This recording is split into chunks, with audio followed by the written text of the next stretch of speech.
Welcome back to Strange Form. Today we will be looking at a few Robocop offerings. Two from Good Smile Company, namely the Good Smile Company 1/12 Diecast Robocop and the 1/12 Kane model kit. Unfortunately, in this episode we will not be looking at a completed kit for Kane, but rather unboxing the content and looking at how much work will be needed to complete this figure. We will also be looking at both of Hiya Toys' Cain figures. So let's get started with Good Smile Company's Diecast Robocop. The first thing that is immediately noticeable is that the package is relatively heavy. It feels very much like a Soul of Chokogan Evangelion figure, and there are a good deal of tiny little accessories mirroring the things that come with the 1/6 scale Hot Toys figure. Missing, though, is an alternate unhelmeted head sculpt. The figure is heavy and chunky, looking somewhere between the quality of NECA and Mezco. He comes with two Auto 9s, one a little shorter than the other in order to fit more easily in the leg holster, the bipod for his giant rifle, and of course the rifle itself, which is surprisingly well detailed for the size, looking almost identical to the Hot Toys version. The hefty battle-damaged, interchangeable chest plate. This is immediately recognizable as a die-cast part. The battle-damaged helmet, which doesn't appear to be die-cast, and the details on the battle damage are a little bit soft, but all the other details are extremely sharp. The alternate lower face portraits. The details on these look strangely like an anime version of Robocop. They definitely aren't going with hyper-realism. In the same token, they do look like Peter Weller, but again, in a somewhat soft and cartoony way. On the bottom tray, we have his 5 extra hands, as well as a display stand. As for the figure, it feels really weighty in hand, and the unboxing experience is also very similar to a Mezco figure. Most of the joints are fairly rigid considering the weight of the arms and legs, and the articulation is very similar to a Hot Toys figure. All around, I would say that this is actually a lot nicer than I was expecting. I would say the only detail that I find a little bit exaggerated is the calf pistons. As for the display base, they've done something interesting here, which I now wish every single toy company would do. Like a bento box for Robocop parts, they have built-in storage for every single extra piece right into the stand. Seriously, I'm about to start petitioning other toy companies to follow suit.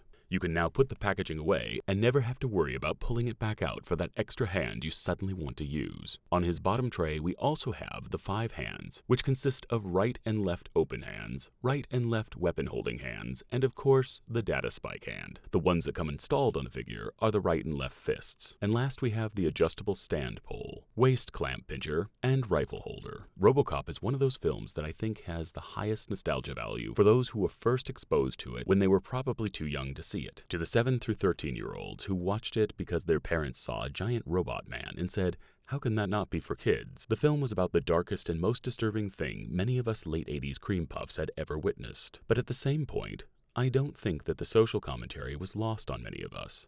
And what's funny about this is that as the film franchise went on, it was increasingly pasteurized to be more palatable to younger viewers, culminating in a cartoon series and 2 PG-13 movies. The sardonic wit and cynicism experienced in the first, and to a slightly lesser degree, the second film, were almost completely stripped away in favor of something that was afraid to punch you in the stomach and then make you laugh about it. For me, Robocop products placed squarely alongside Back to the Future, Gremlins, Ghostbusters, and every other iconic piece of hardcore 1980s nostalgia bait. And alongside Terminator, Robocop will forever be one of the most significant high watermarks in the realm of cyborg and mech design. But would I buy this figure for $1? Well, let's start with the negative.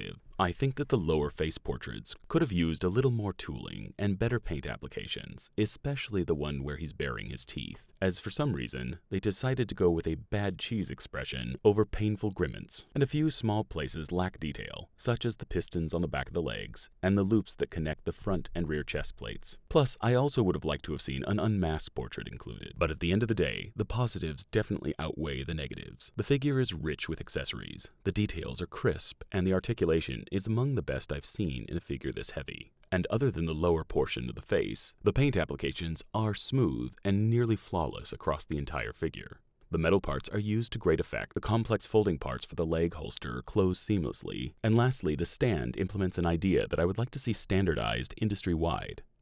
Yes, I would in fact buy this for $1.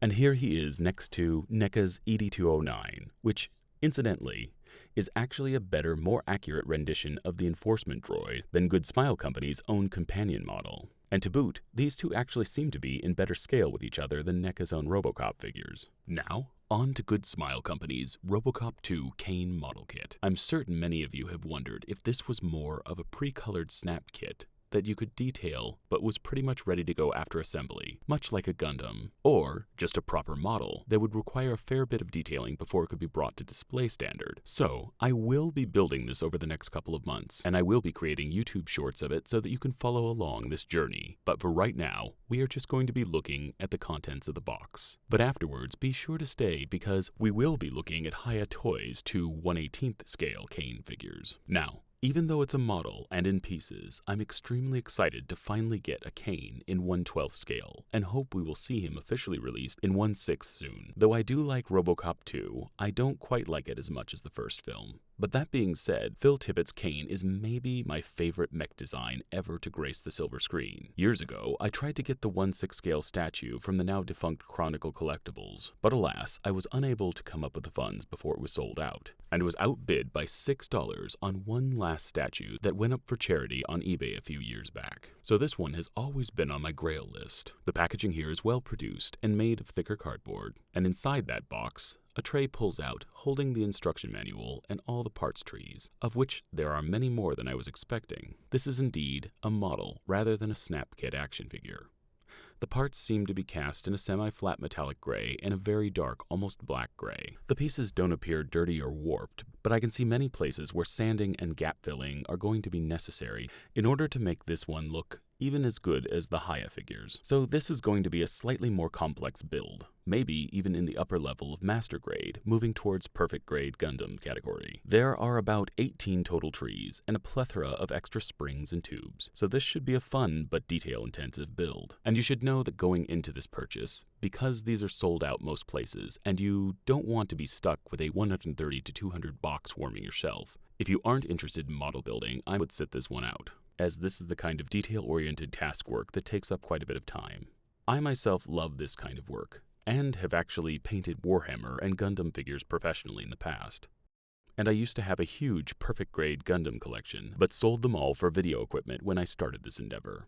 I did keep one though, and I'm still working on it the way that one does a project car. Now, to free a couple of trees from their plastic packaging so that you can get a good look at the type of plastic and level of detail you should expect here. Right off the bat, I can see a large inconsistency on what should be the top of the head, so this piece alone is probably going to need some sanding, and possibly even some epoxy. Other than that, the modeling looks good, and the plastic is fairly high quality. To give you some perspective on size, the top of the head is nearly 2 inches across, and about 1 inch wide. The front faceplate is around a full inch. So my verdict is that this looks like a complicated but fun build. So yes, again, I would in fact buy this for $1. But what of the first company to actually get a posable Robocain to market? Over the years, many companies have balked at the idea that a figure this complicated could be brought to market cheaply. To which Hiya simply said, "Hold my beer," creating one of the best tooled 1/18th figures I have ever held in my hand.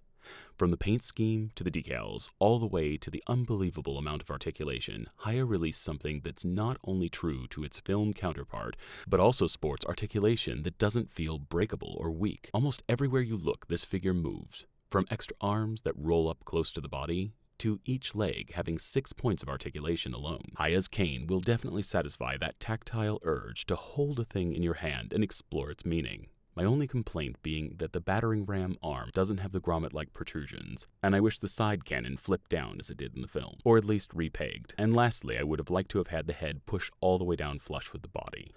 But these are small gripes compared to what you get in this $40 package. Again, I would enthusiastically buy this for $1.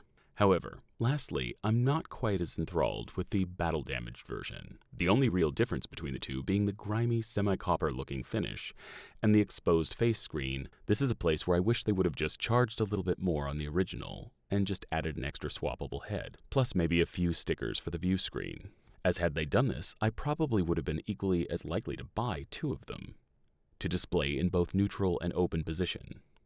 But if you're not interested in the blank screen, the original is the only one you really need. There's not enough here for me to suggest that you shell out another $40. So unfortunately, I'm going to have to close this out with no, I would not buy this for $1.